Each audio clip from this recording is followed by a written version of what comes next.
서준우의 붙일래요. 자, 반갑습니다.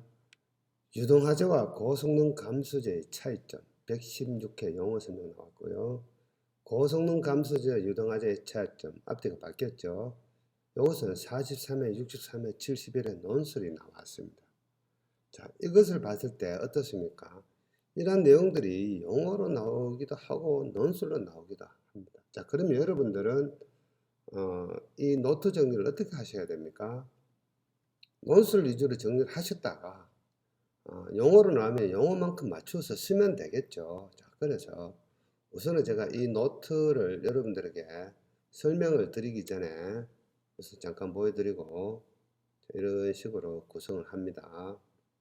구성을 하는데, 자, 그래서 우선은 제가 이 유동화재라든가 고성능 감소제와 관련된 설명 메모지에다가 이 기본 개념을 먼저 설명을 드리고 이 노트를 한번 같이 보는 걸로 하겠습니다. 자, 본문을 우선 보기 전에 제가 간단하게 혼화제에 대한 메커니즘을 잠깐 말씀을 드리겠습니다. 혼화제가 나머지가 뭐냐? 자, 여러분들 콘크리트 표준 시방서 쭉 보다 보면은 모든 콘크리트가 있는데, 모든 콘크리트에서 배합 이야기가 나올 때 그 시방서에 보시면 꼭 언급되는 이야기들이 있습니다. 자, 콘크리트 배합은 그 콘크리트의 강도, 내구성, 수밀성, 강제 보호 성능, 즉 철근 부식 방지를 이야기하는 거죠. 요거 그 다음에 또 뭐가 있습니까? 균열에 저항하는 균열 저항성. 그 다음에 또 있습니다. 뭐 경제성. 그 다음에 작업성, 워커빌리티죠. 작업성.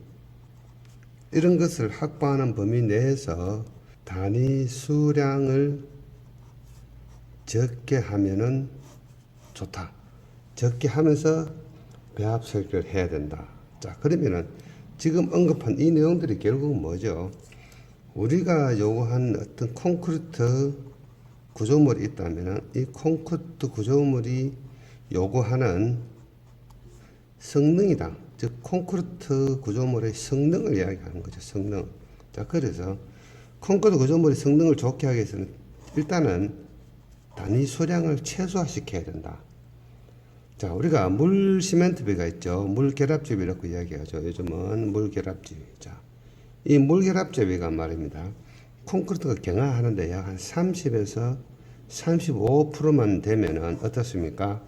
인위적으로 아주 우리가 믹싱을 계속 시켜줘서 다지고 양성을 한다면은 이 물 시멘트비가 30에서 35% 정도만 되어도 충분히 이 강도 발현을 할 수 있답니다. 자, 그런데 우리가 뭐 때문에 물시멘트비가 50%다, 뭐 55%다 이렇게 하느냐 하면 순전히 뭡니까? 작업성 때문에 하고 있다. 워커빌리티죠. 워커빌리티 때문에 이렇게 물시멘트비를 좀 크게 할 수밖에 없다. 자, 이 작업성은 뭡니까? 콘크리트 타설이라든가 콘크리트 다지기라든가 이런 것들을 이야기하는 거죠. 그래서 이 작업성 확보 때문에 어쩔 수 없이 물시멘트비를 50에서 55% 정도 할 수밖에 없었다. 지금까지. 자, 그 다음에 여기서 그럼 이 콘크리트 구조물의 요구 성능을 증가시키기 위해서는 이 물시멘트비를 이렇게 적게 배합 설계하면은 이런 콘크리트 구조물이 요구되는 성능을 만족할 수가 있다. 자, 그럼 여기서 우리가 균열로 잠깐만 넘어가겠습니다. 균열 메커니즘으로. 자, 균열 메커니즘은 어떤 건가 하면은, 자, 여기에 이런 콘크리트를 타설을 했습니다. 자, 그러면 여기서 뭐가 올라옵니까? 블리딩이 올라오는데, 이 블리딩은 뭡니까? 단위 수량이 크면은 이 블리딩도 커지죠. 자, 그래서 블리딩이 올라오면 여기에 물이 고이는데 이것을 우리는 워터 게인이라고 이야기합니다. 워터 게인, 물이 고인다. 자, 그래서 외부로부터 바람이 살랑살랑 불거나, 자, 태양의 직사광선이 내리 쪼이면 어떻습니까? 이것들이 증발을 하죠. 증발. 자, 그래서 이 물이 증발 속도가 블리딩이 올라오는 속도보다 크면은 이 표면에, 콘크리트 표면에 이런 식으로 헤어크랙이 가는데, 이것을 우리는 소성 수축균열이라고 이야기합니다. 소성 수축균열. 자, 이것을 우리는 다른 말로 표면의 인장력에 의해서 발생하는 균열을 해서 표면 인장균열이라고 이야기합니다. 자, 이것들은 뭐죠? 콘크리트 타설로 난 다음에 초기 균열에 해당이 되죠. 자, 그 다음에 또 어떻습니까? 콘크리트 이렇게 타설을 했는데 여기 철근이 있다든가 했을 경우에 어떻습니까? 이 하부에 하나의 어떤 공간이 생기죠.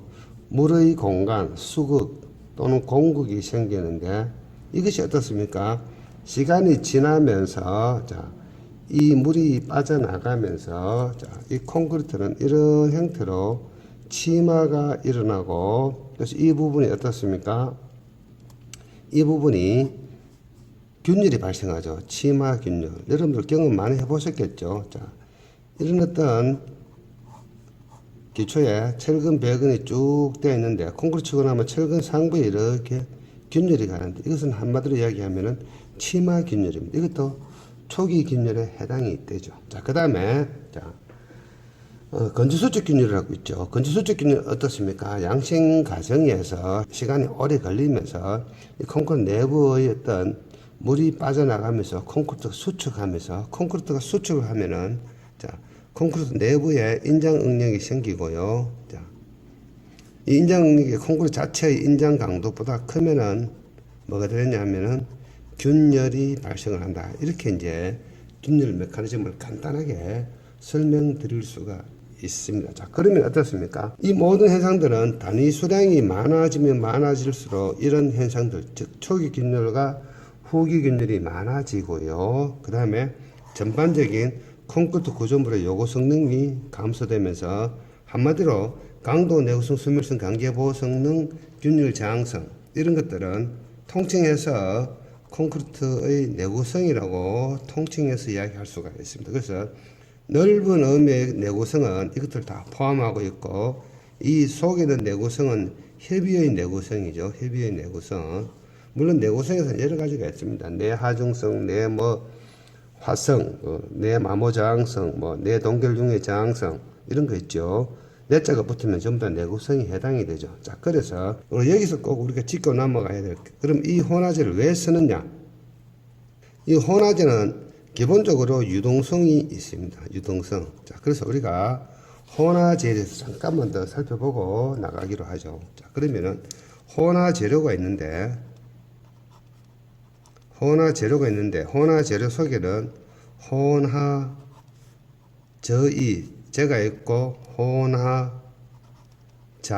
제가 있죠. 자, 이것은 뭡니까? 배합 설계할 때 그 무게에 계상을 하는 개념이 혼화제가 되겠죠. 이 중에 자, 혼화제의 대표적인 게 우리가 A제라고 있죠. A제, 공기연행제. 자, 이것은 뭡니까? 공기포가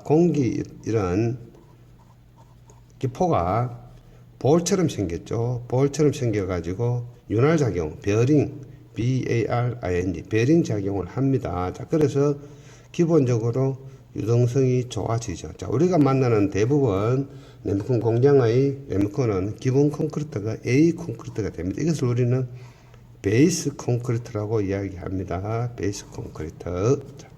자, 혼화재 중에서도 우리가 유동성이 있는 혼화재가 플라이애쉬 이런 것들, 그 다음 실리카 흉, 자, 이것들은 다른 어떤 기능도 있습니다만은 여러 가지 있죠. 그 다음에 포졸란도 있고요. 그런데 특히 이 플라이애쉬는 뭡니까? 고체알갱이죠. 이 고체알갱이가 볼처럼 생겼습니다. 공처럼 생겨가지고 베어링 작용을 하죠. 그래서 이 플라이애쉬도 결국은 유동성이 좋게 하는 혼화재료이죠. 혼화제입니다. 자, 그래서 이런 것들 쓰는 이유는 결국은 이렇게 해서 배합 설계를 할 때 물결합 재비를 줄일 수 있습니다. 즉 단위 수량을 감소시키면서 자, 유동성을 좋게 해서 작업성을 좋게 합니다. 작업성을 좋게 해서 결국은 콘크리트의 전반적인 내구성을 좋게 해서 균열을 방지한다든가 이런 것들이 있죠. 그래서 이 유동성의 성능에 따라 가지고